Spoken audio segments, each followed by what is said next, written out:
स्वागत है आपका सोनी क्लासेज में। हम लोग आज क्लास 9 में एक नया टॉपिक पढ़ने जा रहे हैं और इस टॉपिक का नाम है गुणनखंडन करने में गुणनखंड प्रमेय का प्रयोग। मतलब ये कि आज हम लोग गुणनखंड प्रमेय यानी कि फैक्टर थ्योरम का यूज करके गुणनखंड निकालना सीखेंगे। ठीक है, तो सबसे पहले हम आपको बता दें कि गुणनखंड प्रमेय क्या है। थोड़ा सा रिवीजन करा देना सही रहेगा, क्योंकि आई होप आप भूल ही गए होंगे पक्का। ठीक है, अगर आप भूल गए तो देखिए यहाँ तो उतना ब्रॉडली से नहीं बताएंगे, हाँ, लेकिन जो उसका मेन निचोड़ है वो जरूर हम आपको बता देंगे। देखिए गुणनखंड प्रमेय कहता क्या है, कहता है कि x माइनस ए है, क्या है,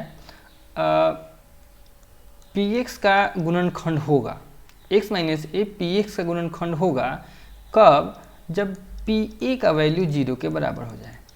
यही कहता है पहला स्टेटमेंट उसका। दूसरा स्टेटमेंट कहता है कि अगर pa का वैल्यू पहले से ही 0 के बराबर दिया, मतलब कि कोई बहुपद px है जिसमें x के जगह पर a डाल रहे हैं, तो उस बहुपद का वैल्यू कितना आ जा रहा है, 0 आ रहा है। तो ऐसी स्थिति में कहेंगे कि x माइनस ए जो है ना, px का एक गुणनखंड है। अब ये कैसे होता है और ब्रॉडली जानने के लिए आप से रिक्वेस्ट है कि आप पीछे का वीडियो देख लीजिए। हमने जो थ्योरम पढ़ाया हुआ है, हमने जो बेसिक थ्योरी पढ़ाया हुआ है उसे देख लीजिएगा, क्लियर हो जाएगा। अभी तत्काल में यहाँ समझिए कि x माइनस ए px का गुणनखंड कब होगा, जब x की जगह पर a डाल दें और उसका वैल्यू 0 के बराबर हो जाए। मान निकालना तो बताए ही हुए हैं, अच्छा, बहुपद वाले चैप्टर में।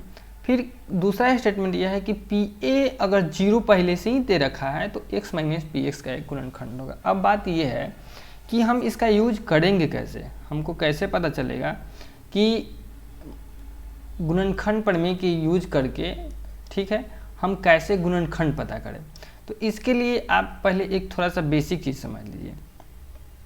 जो द्विघात बहुपद होता है, ठीक है, द्विघात बहुपद का कितना फैक्टर होता है, 2 फैक्टर होता है, यानी कि 2 शून्य भी कर सकते हैं, 2 फैक्टर भी कर सकते हैं। ठीक है, एक हम एग्जाम्पल लेते हैं। एग्जाम्पल मेरा होगा वाई स्क्वायर माइनस 5y और प्लस 6। ठीक है, ये हमारा 3 के ई के क्वेश्चन नंबर 3 का 1 है। ठीक, ये हम ये बता दें। तो यह चूंकि द्विघात बहुपद है तो इसके कितने शून्यक होंगे, इसके 2 शून्यक होंगे। तो मान लेते हैं इसके 2 शून्यक अल्फा और बीटा है। तो देखिए चूंकि हम पहले ही मान लिए कि शून्यक अल्फा और बीटा है, तो इसका फैक्टर क्या हो जाएगा, इसका 2 फैक्टर कितना हो जाएगा, x माइनस अल्फा और x माइनस बीटा, इसके क्या होंगे, 2 फैक्टर होंगे।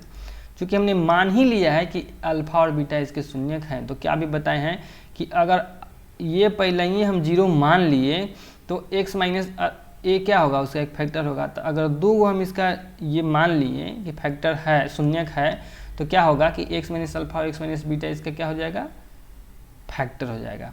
और ये क्या है, शून्यक है, माने शून्यक लिख दिए फैक्टर। ठीक है, तो जो फैक्टर का गुना होता है ना, वह बहुपद के बराबर होता है। तो 5y square minus 5y plus 6 है, और इन दोनों को आपस में गुना कर देंगे, x माइनस अल्फा और x माइनस बीटा।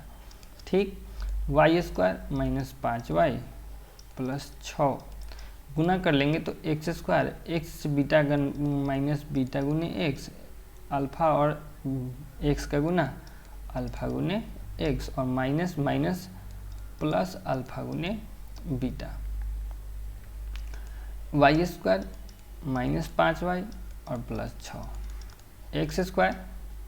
अब देखिए दोनों में माइनस x हम क्या कर लेंगे, इन दोनों टर्म में माइनस x हम क्या कर सकते हैं, कॉमन कर सकते हैं, तो बच जाएगा अल्फा प्लस बीटा और प्लस अल्फा इंटू बीटा। अब तुलना करेंगे, तो तुलना करने पर हम क्या देखते हैं कि जो अल्फा प्लस बीटा है उसका वैल्यू कितना है, -5 है।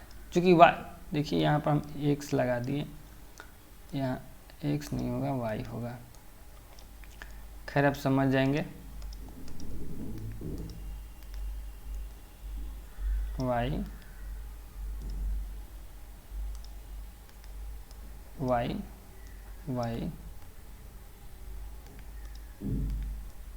y यहाँ y। ठीक है, तो आप क्या देख रहे हैं कि y के साथ में y, जब y वाला टर्म को कंपेयर करेंगे तो अल्फा प्लस बीटा का वैल्यू कितना आ जाएगा, -5 आ जाएगा। ठीक है, और अल्फा इंटू बीटा का वैल्यू कितना आ जाएगा, 6 आ जाएगा। कंपेयर करने पर तो यही देख रहे हैं।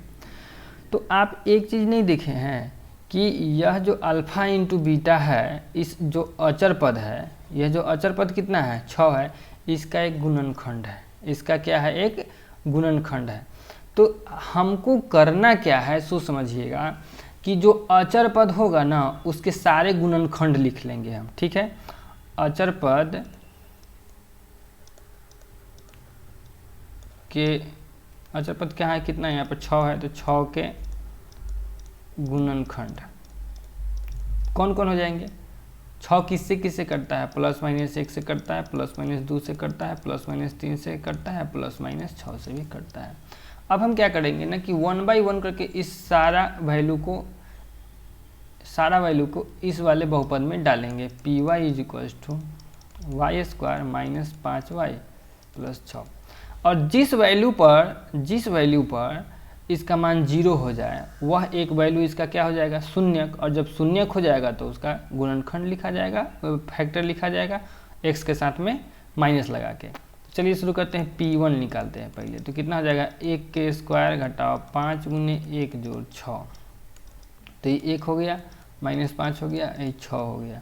6 एक 7, 7 में से 5 घट गया 2। तो अब क्या लिखेगा, इसका गुणनखंड लिखाएगा, नहीं लिखेंगे कि x minus a p y के गुणनखंड नहीं है।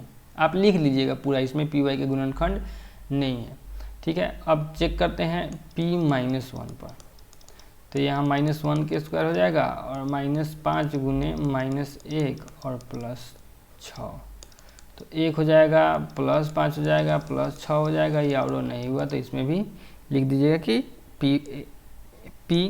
अब देखिए यहाँ क्या लीजिएगा, यहाँ y लिखो भाई, y माइनस तो फॉर्मूले का लिखाता है और माइनस यहाँ है तो माइनस माइनस क्या हो जाएगा, प्लस। तो ध्यान रखिएगा कि माइनस में कोई संख्या ऐसा है जो माइनस वाला हो और इसको 0 कर दे तो यहाँ क्या करेंगे, y प्लस 1 कर देंगे। अगर प्लस वाला है तो उसको माइनस के साथ में लगा के लिखेंगे। तो y प्लस, तो पी वाई का गुणनखंड नहीं हुआ। अब 2 वाला पर चेक कर लेते हैं, ठीक है। P2 निकाल के देखते हैं। तो 2 के स्क्वायर 5 गुने 2 जोड़ 6, तो ये कितना हो गया, 4 10 और 6, तो 6 4 10 में से 10 घट गया, कितना हो गया 0। तो देखिए इसका एक शून्यक पता हो चल गया 2। तो P2 चूंकि इसका शून्यक है तो y माइनस 2 क्या होगा, इसका y माइनस 2 पी वाई का गुणनखंड है, पी वाई का गुणनखंड है। तो एक शून्यक इसका हमको क्या हुआ पता चला।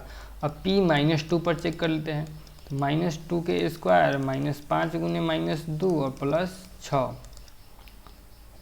4 हो गया, ये प्लस 10 हो जाएगा, प्लस 6, तो सब प्लस में है तो इसका ये नहीं हुआ। अब फिर 3 पर चेक कर लेते हैं, P3 पर। तो कितना हो जाएगा, 3 के स्क्वायर घटाओ 5 गुने 3 और जोड़ 6, तो 3 3 9 हो गया, 15 हो गया और 6 हो गया, तो कितना हो गया 9 6 15 माइनस 15 बराबर 0।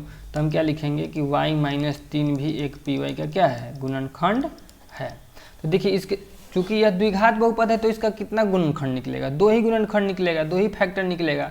तो 2 को फैक्टर हमें एगो यहाँ y माइनस 3 हो गया और एक कितना हो गया y माइनस 2 हो गया। अब इससे ज़्यादा इसका निकालने की ज़रूरत है ही नहीं। तो मेनली आपको समझना ये है कि जो अचर पद रहेगा, जो क्या रहेगा, अचर पद रहेगा, उसका गुणनखंड लिखना है। हर आपको ये नहीं करना है, ये तो हम आपको कंपेयर कराए हैं कि अल्फ़ा इंटू बीटा, और ये अल्फ़ा और बीटा जो है ना किसका, जैसे कि 6 है, 6 का अल्फ़ा इंटू बीटा, तो कितना लिखाएगा, 2 गुने 3 ना लिखाएगा, चाहे 1 गुने 6 लिखाएगा, यही ना लिखाएगा। तो इसमें अब 1 गुने 6 भी लिखा सकता है, 2 गुने 3 भी लिखा सकता है। तो आपको इसमें चेक करना पड़ेगा कि नहीं करना पड़ेगा, 1 2 3 और 6 यही ना हम लिखे थे, 1 2 3 और 6 चेक करेंगे तभी ना कि कौन सही है। तो ये सही हो गया कि 2 और 3 वाला क्या हो गया, सही हुआ। तो ये बस कंपेयर करें। अब आपको बनाना कहाँ से है, बस यहाँ से बनाना है। अचर पद का गुणनखंड लिखना है, वैल्यू को 1 बाई 1 करके डालते जाना है और 2 को आपको निकाले। तो आपके दिमाग में एक बात ज़रूर आना चाहिए था कि जब मेरे पास में मध्य पद में तोड़ने वाला इतना अच्छा विधि था ही, तो हम क्यों इसके चक्कर में पड़ गए, क्यों हम इस गुणनखंड प्रमेय के चक्कर में पड़ के गुणनखंड निकालना शुरू किए। तो कारण ये है कि अगर हमको क्वेश्चन कुछ और रहे, क्वेश्चन जैसे कि हमारे पास में रहे कि x³ है, 4x² है प्लस x है माइनस 6 है और इसका हमको गुणनखंड निकालना है। ये क्वेश्चन नंबर 4 का 2 है हमारा, याद रखिएगा। जब हम इसको अब सॉल्व कराएंगे में तो अब हम इसको आपको नहीं कराएंगे, ठीक ना, तो इसको ध्यान रखिएगा। तो इसका क्या कीजिएगा, इसके लिए तो कुछ ना कुछ दिमाग लगाना पड़ेगा। तो ऐसे मतलब कि 2 गो वाला के लिए तो सही था हमारे पास में, ये बात सही है कि जब हमारे पास में द्विघात बहुपद है तो ठीक है, लेकिन जब त्रिघात बहुपद आ जाता है, इसको क्या बोलते हैं, त्रिघात बहुपद। जब त्रिघात बहुपद आता है तो हम फंस जाते हैं, उसमें मध्यपद में हम सॉल्व नहीं कर सकते हैं। तो इस स्थिति के लिए ही हमारा ये गुणनखंड पर में आया। तो अभी आप क्या कर रहे हैं, ये देखिए -6 क्या है, अचर पद, तो -6 के संभावित गुणनखंड, संभावित गुणनखंड कितना हो जाएगा, +-1 +-2 +-3 और +-6, ठीक है। इतना इसका क्या हो गया, गुणनखंड हो गया। अब 1 बाई 1 करके हम क्या करेंगे, सब में रख के देखेंगे।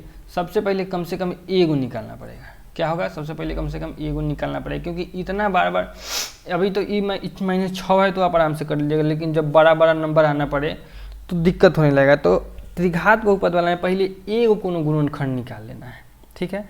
चलिए एक कोई गुणनखंड निकालने का हम कोशिश करते हैं। अब जैसे हमारे पास में एक क्वेश्चन हो गया, px बराबर x³ 4x² plus x minus 6।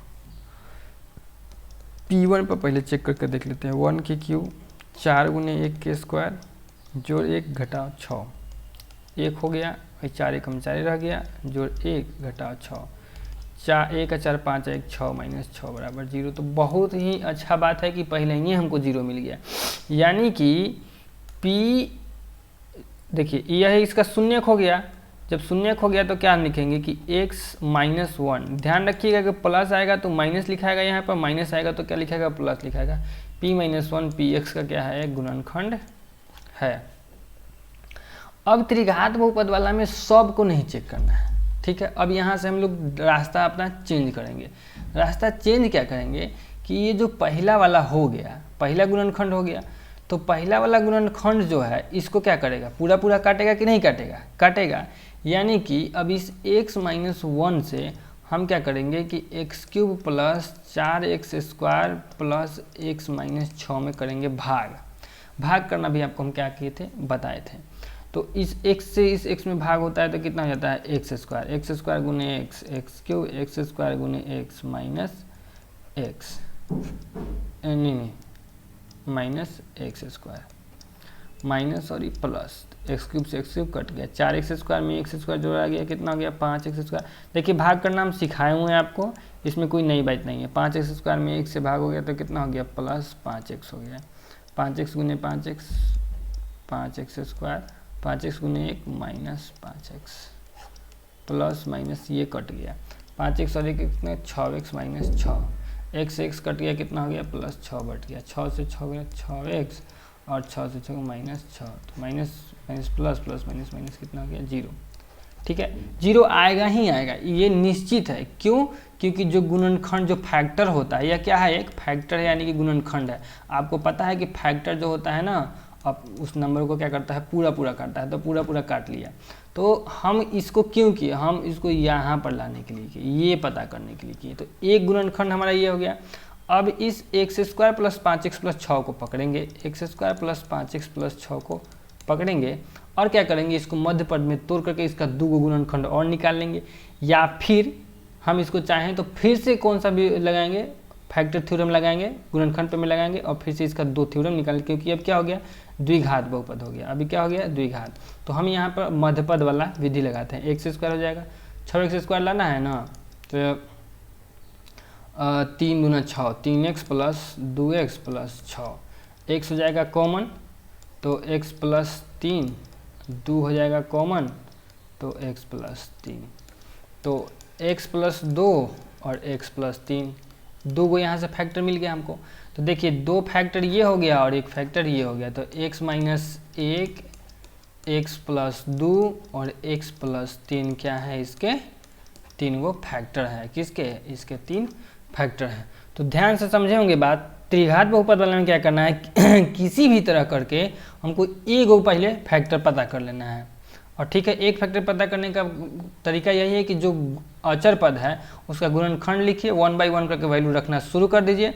और वैल्यू जैसे ही रखना शुरू कीजिए कहीं ना कहीं जाके आपको एक फैक्टर मिल जाएगा। एक फैक्टर जैसे ही मिलेगा उस एक फैक्टर से पूरे बहुपद में भाग दे दीजिए। भाग शेषफल 0 आना ही आना है, और भागफल जो आएगा उस भागफल को अब क्या करना है आपको दो द्विघात बहुपद के मध्यपद में तोड़ करके और 2 बहुपद फिर से पता कर लेना है, और इस तरह से हमारा ये क्वेश्चन सॉल्व हो जाएगा। तो देखिए यही था मेन, इसमें इतना ही पढ़ना है। अब इसके सहायता से आप अपना प्रश्नावली 3 का ई हम लोग अब देख सकते हैं, सॉल्व कर सकते हैं। तो आज की इस वीडियो के लिए इतना ही। मिलेंगे जब नेक्स्ट वीडियो में तो हम आपको इसके आगे का चीज़ बताएंगे। तब तक के लिए जय हिंद।